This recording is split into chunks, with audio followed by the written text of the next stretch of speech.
Bonjour, bonjour. Je vous salue dans le précieux nom de notre Seigneur et Sauveur, le Seigneur Jésus-Christ. Ce matin, nous avons une très bonne nouvelle de sa part. Et cette bonne nouvelle est dans Jean 12, verset 31. Je lis tout de suite la parole de Dieu. Maintenant a lieu le jugement de ce monde. Maintenant, le prince de ce monde sera jeté dehors. Maintenant a lieu le jugement de ce monde. Maintenant, le prince de ce monde sera jeté dehors. Donc, le Seigneur Jésus-Christ, en venant à la croix, en donnant sa vie pour nous, est venu pour rétablir toutes choses. Parce qu'à cause du péché que Adam a engendré, oui, il a péché en désobéissant au Seigneur et en mangeant le fruit défendu. Satan a pris toute l'autorité que Dieu leur avait donnée et l'a exercée jusqu'à ce que Jésus vienne pour rétablir toutes choses. Quand le Seigneur Jésus est venu, il a donné sa vie pour que nous soyons restaurés. Il a donné sa vie afin que le règne de Satan sur la terre des hommes soit supprimé. Parce que Satan avait le règne sur la terre des hommes. Il régnait sur la mort. Il faisait mourir qui il voulait, comme il voulait. Mais quand Jésus est venu, la lumière est venue, les ténèbres se sont enfuies.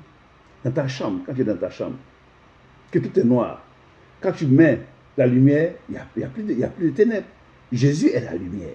Et il est venu pour nous faire comprendre. C'est pour ça qu'il est dit dans le psaume 36, verset 10, auprès de toi, Seigneur Jésus, est la source de la vie. Par ta lumière, nous voyons la lumière. Par ta parole, nous comprenons la vie. Donc, Jésus est venu pour nous sauver.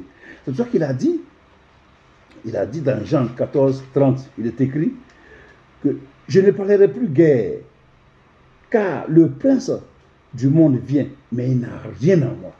Le prince du monde vient, mais il n'a rien en moi. C'est ainsi qu'a dit le Seigneur. Le prince de ce monde-là, il vient, mais il n'a rien en moi. Pourquoi? Parce que Jésus est venu rétablir toutes choses. Maintenant, tu n'as plus le droit d'avoir peur de la mort. Tu n'as plus le droit d'avoir peur la peur même ne doit pas exister dans ta vie. Quand la peur vient, ça veut dire que l'ennemi est là. Tu dois t'attacher au Seigneur Jésus-Christ pour faire exactement comme il te demande de faire. Marcher dans la vérité. Satan est vaincu. Satan est vaincu. Donc tu n'as plus à avoir peur de ce que il va te faire. Il ne peut plus rien te faire. Il ne peut plus rien te faire. C'est pour ça qu'il est écrit dans Colossiens 2, verset 15. Je lis la parole. Le Seigneur Jésus-Christ a dépouillé les dominations et les autorités et les a livrées publiquement en spectacle en triomphant d'elles par la croix. À la croix de Golgotha, Jésus est vainqueur. À la croix de Golgotha, Jésus a vaincu la mort. À la croix de Golgotha, Jésus a vaincu Satan. À la croix de Golgotha, c'est pour ça qu'il a dit, tout est accompli. À la croix, c'est à la croix qu'il a dit, tout est accompli. Donc, n'aie plus peur, mais attache seulement toi au Seigneur Jésus-Christ et marche selon sa parole. Et c'est ainsi que tu verras sa gloire. N'aie pas peur de ce que les gens peuvent te faire. Ils peuvent rien te faire. Ce qu'ils peuvent te faire, là, quand tu marches dans la vérité, c'est pour tuer ton corps. Et puis après, il ne peut plus rien faire. Tu vois, non?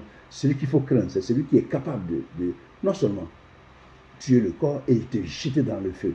Celui-là, à qui on ne peut pas demander des comptes. C'est Dieu. C'est le Seigneur Jésus-Christ. C'est lui qu'il faut craindre.